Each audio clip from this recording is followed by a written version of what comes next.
Welcome to Brake Check. I'm Craig, and this is a curb check, quick review of my 2011 Mazda 2, affectionately known as Gary. Yes, that's right. You have to name your cars. Guys, if you're not naming your cars, well, you're wrong. Naming your car helps the car know that you appreciate it, that it's loved, that it's cared for. Otherwise, you're going to have problems with your car. It's going to break down. It's going to give you problems. If you name it, it knows you care for it. This car knows it's cared for. This car's simple.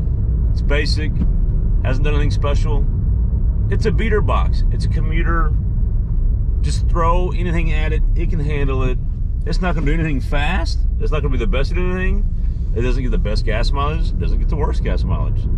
But it just keeps going. Yeah, it's a little bit of an economy. Of course, it's an economy car, but it doesn't stop. And this thing has never let me down. Partly because it's so simple. This thing is unbelievably simple. It's just a 4-cylinder with nothing fancy, no turbo. It's before we had a bunch of electronic nannies. We do have a few on these, but not a bunch. And it just goes. I don't care what I do to this thing. I get 36 miles to the gallon. That's city, that's highway, that's going 100 miles an hour the few times I can. Or it's going 20 around town, 40 around town. I get 36 miles a gallon. I could probably get better, but this thing's fun to drive fast. There's an old saying that goes, it's more fun to drive a slow car fast than a fast car slow. And this car is that. You feel a little more alive in this car at slower speeds than you do in a bigger car with a bunch of horsepower. So it's kind of the opposite of a Mustang GT or a Challenger or any sports car like that. But it's just so much fun. So this curb check's a little bit of a love letter to Gary. I know that sounds weird, but you know what I mean, guys. You know what it's like to have a car that you just enjoy driving no matter what you do. So here we are. We're at 199,995 miles at the beginning of this recording. I'm going to stop it at 200,000. We'll see where we're at.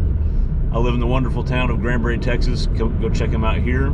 They've got a lot of good things going on around here. So if you haven't checked it out before, you need to check it out now. But let's just see where we end up at 200,000 miles. And all my cars, I like to kind of stop where we're at, see where we've been, and just kind of celebrate the moment a little bit.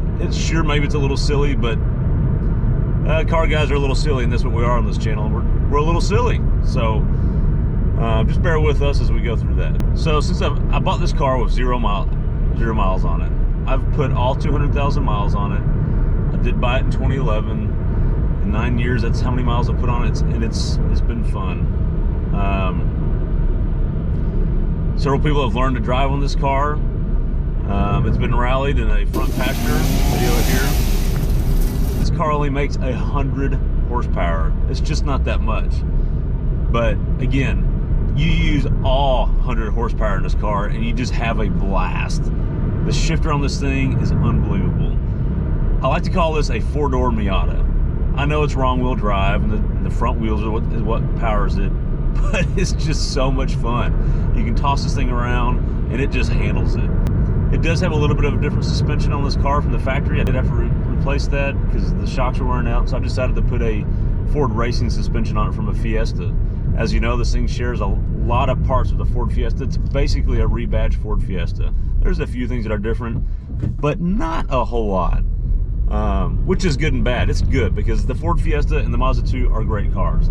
Unfortunately, the Mazda 2 never got any of the Mazda speed stuff like the ST things the Ford Fiesta did, but that's okay. This car's still a lot of fun. Probably my favorite line in the marketing material for this car is Mazda called it, I don't know if they had an ad, maybe it was just a print ad. I think it was a print ad. Back when they used to have print, I don't know if you remember those things called magazines. Well, they called it an intergalactic jackrabbit, and their point was how light this car is, and this car is that. It is light.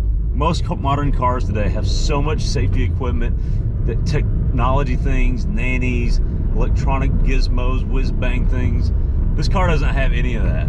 It has a few, it's got stability control and traction control. That is it. We have a great video for that. Go check that out.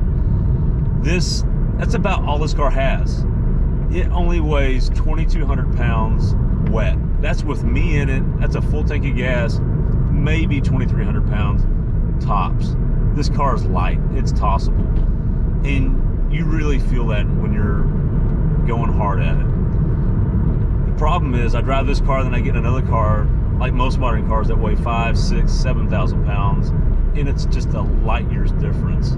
This car is like a little go-kart. The tires are 15-inch tires, they're reasonable, they're not stupid, goofy, crazy. It's a small tire on there, but it doesn't wear things out like in other cars. Other cars are just, things are so heavy and brake pads go quick. This has rear drum brakes, and you may think, no car guy can like a car with drum brakes in 2011. And yeah, I wish it had all-wheel disc brakes, but it doesn't need it because it only weighs 2,300 pounds. It's just silly. The bad news is, because this car's so light, it loses a few battles. Not too long after I first got it, I hit a buzzard at about 50 miles an hour, and it didn't do so well. Having said that though, it survived just about everything else I've thrown at it. And I don't make any apologies to the car. In fact, I didn't even clean this car out. If it's a little dirty in here, I'm sorry, but it just is what it is. It's the commuter. This car goes 100 miles every single day to work and back, and it just does it. I just want to say thank you, Gary. Thank you for hanging in there, for doing everything I've ever thrown at you without any fuss or any complaint, for just being a champ. What a true champ this car is.